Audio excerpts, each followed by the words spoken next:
UCSD TV program is presented by University of California Television. Like what you learn? Visit our website or follow us on Facebook and Twitter to keep up with the latest programs.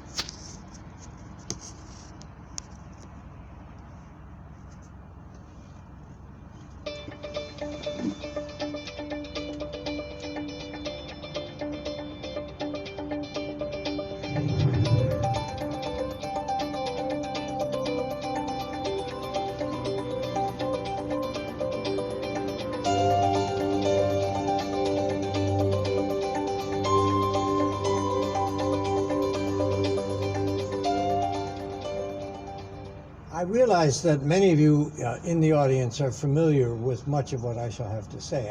I hope that I'll have a few new twists that you've not thought of, perhaps. But just to be certain that we're all on the same page, I'm going to do a very stratospheric overview of some of the key points about vitamin D physiology and the role it plays in the maintenance of health. I'm going to cover several points: why vitamin D is important, how it works, where do we get it, and how much do we need. Those are, I think, the practical questions that most everybody in this field wants to know something about. Now, why is it important? Well, a primary function of the vitamin is to serve as a part of the biochemical apparatus whereby body systems access the information stored in their DNA, which enables them to respond to routine, ordinary signals and stimuli. Now, to illustrate that point, I want to go back to a few cartoons here. Here's a cell with a nucleus and the DNA in there, as we all recognize. When I went to medical school, we wondered sometimes why we had DNA in the nucleus of every cell that was sufficient to encode a whole human being. But we recognized that we needed to replace tissues, and so we had to have the instructions for doing at least that. You cut your skin, and you need to make new skin cells. You run out of white and red blood cells, so you need to make new blood cells. And therefore, you have to have the blueprints for doing that. And that made good sense. But it wasn't adequate. And the current understanding is that DNA functions constantly, and I mean minute by minute and second by second, in the synthesis of needed cellular apparatus, altogether apart from cell replication. How does a cell respond? Well, there's some kind of a signal which it receives on its surface, and things called receptors. The first reaction of such a cell is to say to itself, I don't have the equipment that I need. But then after scratching its head, it says, but I do have the plans for what I need in my DNA. It's in my library. And so the signal with some helper proteins and other molecules goes into the nucleus, finds the right spot in the library where the information is stored, copies it out, and makes new cellular biochemical apparatus. And that is what constitutes the cell's response. So that's background. Where does vitamin D fit into the picture? Well, 1,25-dihydroxyvitamin D, sometimes called activated vitamin D, is the key that unlocks this DNA library for most of the transcriptions we're talking about. And furthermore, it's the 1,25-dihydroxyvitamin D which is actually synthesized in the cell itself, not the stuff that's carried in the blood and might be going to the cells and could theoretically be used by them. And the reason this is important is that it takes a higher concentration in the cell than is available outside, so you couldn't get by if you were relying on the outside stuff.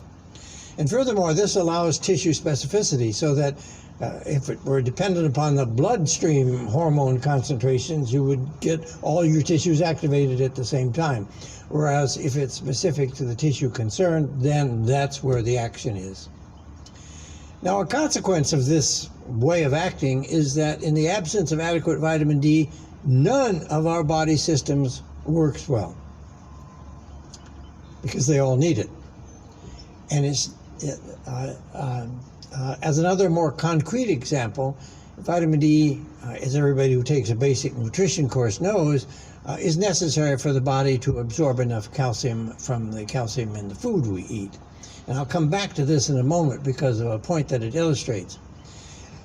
But this is a twist that I suspect most haven't really consciously thought of. In all of these actions, vitamin D is not causative. It's enabling. It's necessary for cell action, but it doesn't cause the action itself. And I'm going to illustrate that again with some cartoons. Here's 25-hydroxy-D and a cell.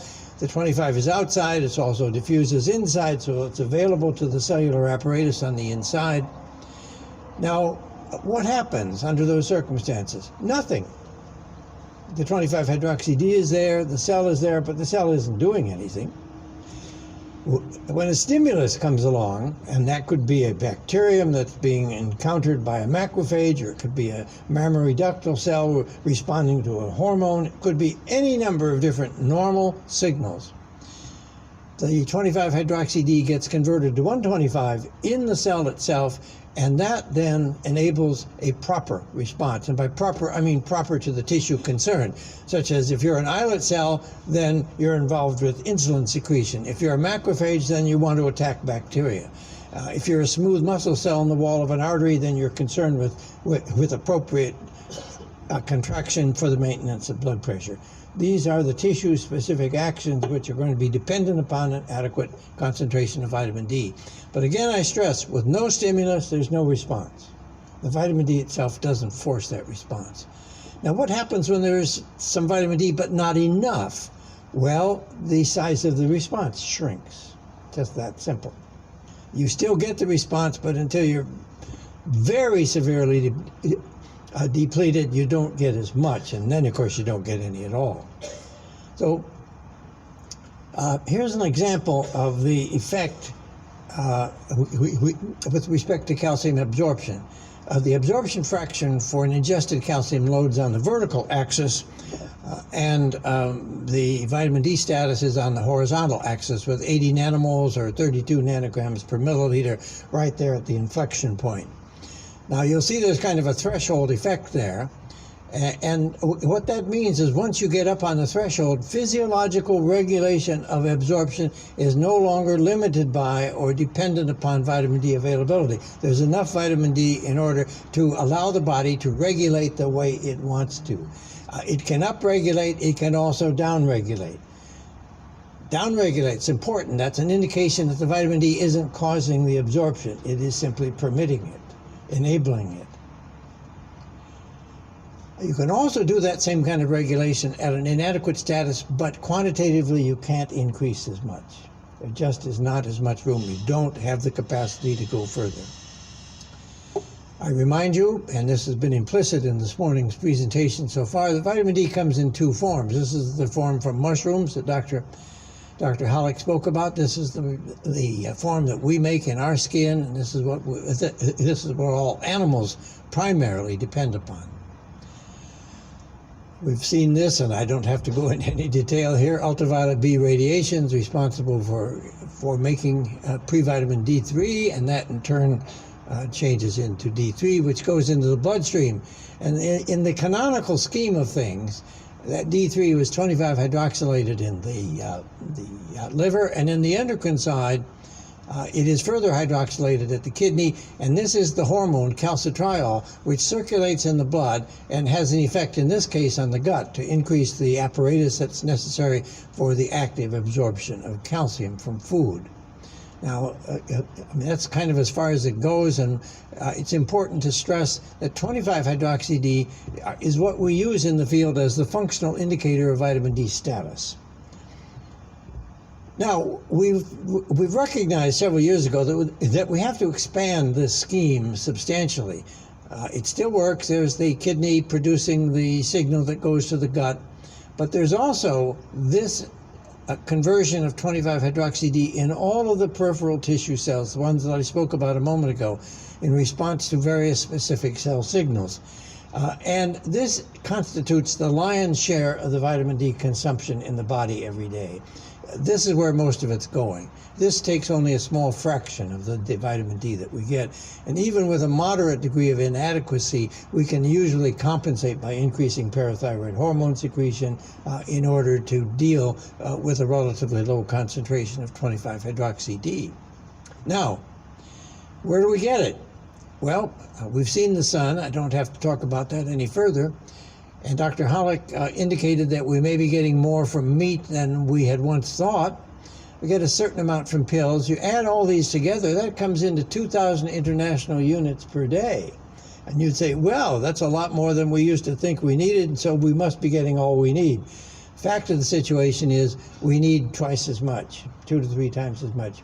So although we're getting more than we thought, and that's simply because we now have analytical methods which allow us to find vitamin D and 25-hydroxy-D in food that we couldn't have done before because we didn't know how to measure it. So we're getting a lot more than we'd once thought, but it turns out we need a lot more than we'd once thought as well. So we still have the same gap between where we are and where we want them to be. Now, I want to shift for a moment to an approach to take to nutrients in general and vitamin D in specific. The right way to think about nutrition is as preventive maintenance. I think everybody in this room probably changes the oil in his or her car regularly. But if you didn't, the car would still run perfectly well. You wouldn't see any effects as a consequence of that. It would break down sooner, but you wouldn't know whether it was because of your inattention or some other factor. If you were running a fleet of cars for a big company, you would see it because you would know you were taking cars out of commission faster than you probably ought to. Preventive maintenance is the right model. And we see this in terms of chronic disease. Chronic disease is a breakdown of structure or function of a body system. Its origin is almost always multifactorial. It's genes, various environmental factors such as nutrition, infection, toxins, injury, etc. And nutrition is where we're focusing today.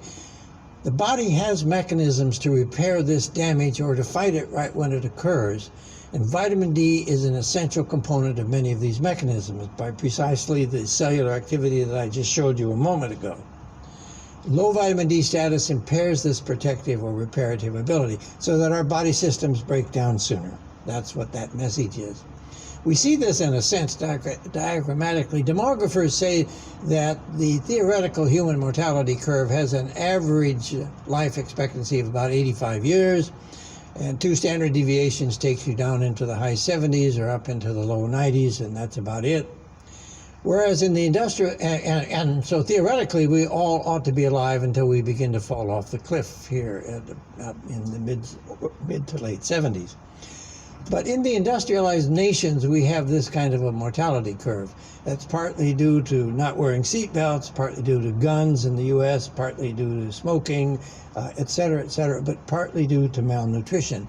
And this difference between these curves is something that can be countered by optimal nutrition. And indeed, all the national nutrition programs take this for granted, or perhaps are even quite explicit about it. And the role of vitamin D in this reduction is the topic of this presentation, indeed of this conference, as a matter of fact. And we see this in the data that are available for us. This is from the Baltimore Healthy Aging Study. It was published 2009, 5 years ago. And what we see here is the survival distribution. This is in terms of a Kaplan-Meier survival plot for the first, second, third, and fourth quartiles of actual vitamin D status. These were individuals. Whew, that was a pretty good little workout. On top of the standard vitamin mineral superfood protocol for the health. I did lose the tennis ball down the storm drain, but I'll find another one. Whew.